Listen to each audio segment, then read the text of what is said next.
Assalamualaikum warahmatullahi wabarakatuh.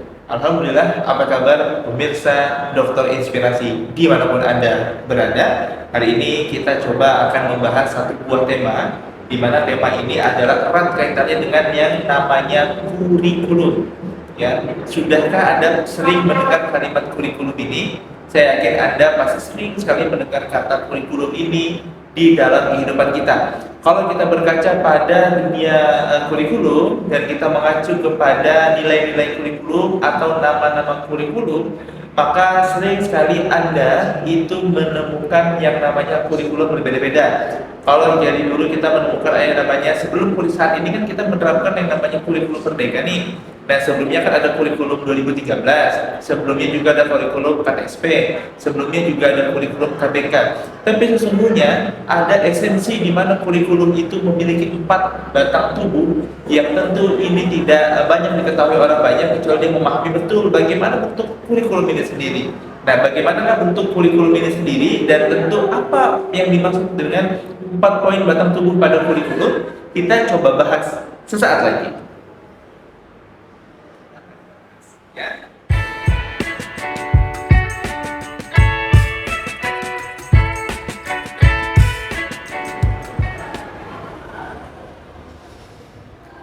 Baik, alhamdulillah kita akan bahas pada kesempatan kali ini dengan berbagai macam hal yang erat dengan kaitannya kurikulum. Nah, bagi teman-teman yang tentu membuat satu buah penelitian atau membuat yang namanya disertasi atau membuat yang namanya tesis atau membuat yang namanya skripsi, tentu kita tahu bahwa dalam pembuatan dunia keilmuan itu erat kaitannya juga dengan yang namanya kurikulum seperti itu ya. Dimana misalnya kita mau bahas tentang kurikulum itu banyak sekali faktor. Di antaranya kalau kita bicara tentang teori kurikulum itu ada yang namanya teori pengembangan kurikulum, ada juga yang namanya teori kebijakan kurikulum, ada juga yang namanya teori implementasi kurikulum. Nah, ini juga kita harus pahami.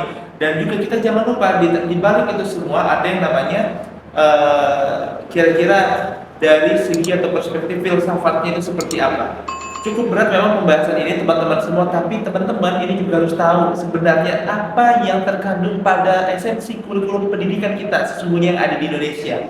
Baik, sebenarnya teman-teman, kita memiliki ada yang namanya pendidikan klasik atau classical education ya. Kalau kita mendengar kata kalimat classical education, pasti Anda berpikir bahwa ini adalah pendidikan zaman dulu, ini adalah pendidikan bersejarah, ini adalah pendidikan yang jadul. Sesungguhnya tidak begitu kalau kita memahami tentang yang namanya pendidikan klasik ya teman-teman. Nah, kalau dalam namanya education klasikal atau pendidikan secara klasik itu dia adalah di mana seorang pendidik ya atau di mana seorang sekolah atau dunia pendidikan itu melakukan proses kurikulumnya itu berbasis pada nilai seperti itu, berbasis pada hasil ya.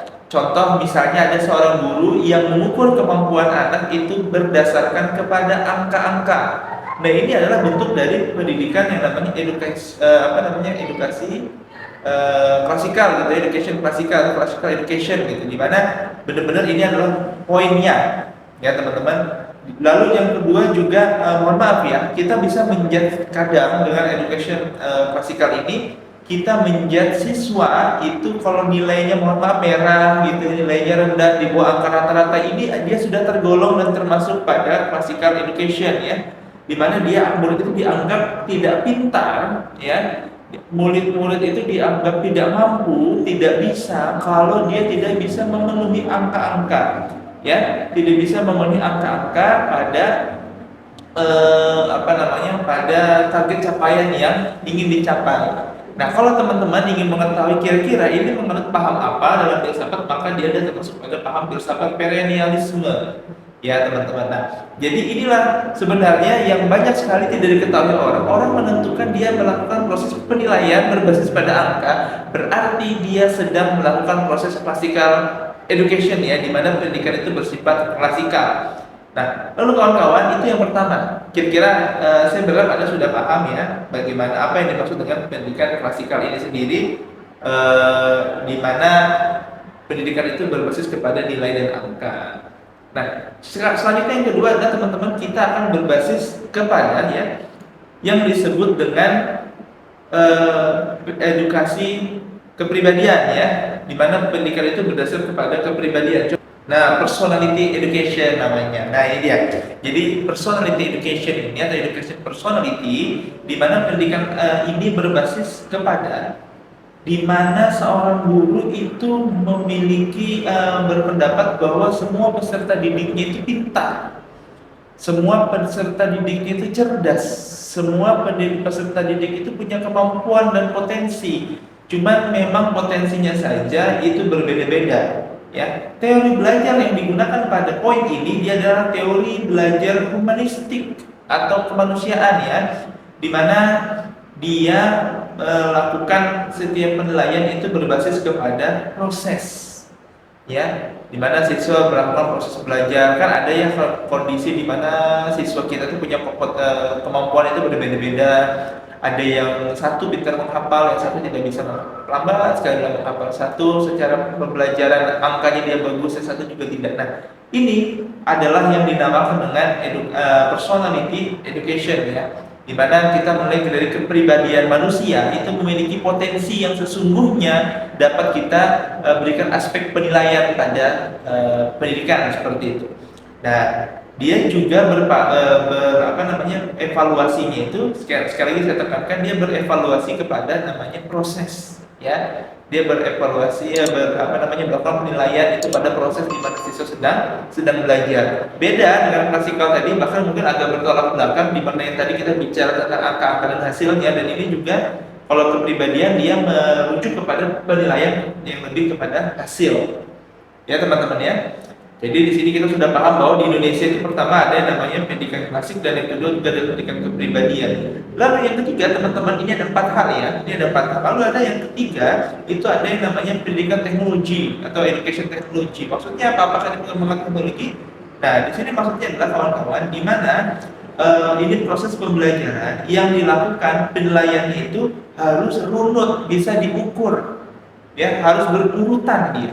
Jadi berurutan dia prosesnya dari satu step by step. Jadi harus ada sistematis dia dalam melakukan proses pengukuran. Dia bersifat saintifik, dan juga nantinya anak itu bisa memiliki keterampilan khusus dia dalam melakukan proses pembelajaran gitu, dalam proses pendidikannya. Ya, ini adalah disebut dengan teknologi filsafat. Ini bisa disebut dengan pendidikan teknologi. Gitu teman-teman ya. Jadi biasanya itu bisa dilakukan pada penerapan pembelajaran berhitung, bisa juga ada penerapan proses pembelajaran yang harus sesuai pada target-target itu. Jadi ada poin 1, poin 2, poin 3, poin 4 itu harus sistematis. Ketika itu diterapkan oleh setiap pendidik atau seorang pendidik, maka Anda bisa mengklasifikasikan itu yang disebut dengan pendidikan teknologi. Ya, teman-teman semua. Lalu selanjutnya, pendidikan yang terakhir pada batang tubuh yang ada yang disebut dengan pendidikan kurikulum yang ada di Indonesia. Yang terakhir itu adalah yang disebut dengan pendidikan interaksional. Nah, kita menyebutnya adalah interactional education ya. Kira-kira apa ini kalau kita bicara tentang interaksi? Dalam benak Anda apa kira-kira kalau kita bicara tentang pendidikan yang bersifat pada interaksi?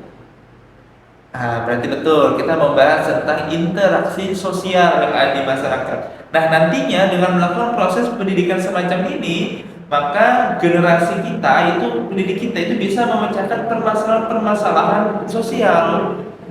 Ya, kita bisa memecahkan permasalahan-permasalahan sosial, di mana permasalahan ini yang biasanya timbul di masyarakat, siswa kita, mahasiswa kita, peserta didik kita mampu tidak dia, ya, menjadi pemecah masalahnya, mampu tidak dia mengkondisikan dan mencarikan solusi dari permasalahan tersebut, sehingga ditemukan win-win solution yang bermanfaat untuk masyarakat. Nah, ini kan banyak ya, artinya secara angka dia sudah pintar seperti itu, proses di sekolah dia bagus, tapi apakah dia bisa terjun pada dunia masyarakat atau dunia sesungguhnya? Nah, ini kan belum tentu. Ada juga tadi runut dia, kalau kita mengacu pada pendidikan teknologi, nah runut dia, tapi ternyata kalau seandainya dia tidak mampu untuk memecahkan proses permasalahan yang masalah yang ada di sekolah, di sekitar kita, maka ini yang disebut dengan pendidikan interaksional, di mana siswa itu harus mampu berinteraksi, berkomunikasi, dan juga memecahkan setiap permasalahan yang ada di lingkungan mereka, yang ada di sekitar mereka. Ini sangat penting teman-teman. Nah, inilah yang perlu Anda ketahui, bahwa 4 hal ini, yang pertama saya ulangi lagi, ada yang namanya classical education, ada yang namanya personality education, ada yang namanya technology education, ada yang namanya interactional education, ya. Ini yang menjadi 4 hal yang menjadi fondasi dalam penilaian yang ada di kurikulum. Apapun kurikulumnya, sebenarnya ini adalah menjadi permasalahannya, yang inilah yang menjadi hal yang sering dilakukan ketika seorang guru, seorang pendidik melakukan proses penilaian ataupun membentuk yang namanya pola kurikulum di sebuah lembaga pendidikan. Nah, lalu kawan-kawan sekalian, ada juga yang namanya teori batang tubuh kurikulum. Itu apa kira-kira? Yang pertama itu adanya tujuan, dan yang kedua juga kita akan ada yang namanya disebut dengan bahannya, ada yang disebut juga dengan kegiatannya seperti apa. Lalu kita juga ada yang namanya evaluasi atau penilaian, dan yang terakhir dia ada yang namanya teknologi. Ini bertambah di 2, ada 4 saja. Jadi pertama tujuannya, ada bahannya atau materinya, ada kegiatannya, ada prosesnya, dan yang terakhir itu adalah evaluasinya. Nah, kira-kira apa?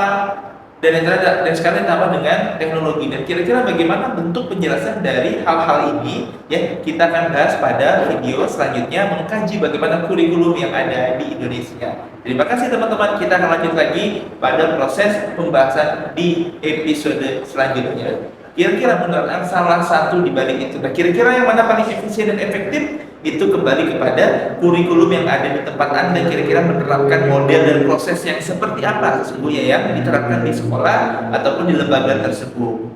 Ya, episode selanjutnya kita akan coba membahas tentang bagaimana sesungguhnya tujuan, bahan, kegiatan, evaluasi, dan teknologi pada kurikulum. Kita akan ketemu lagi. Assalamualaikum warahmatullahi wabarakatuh. Ya.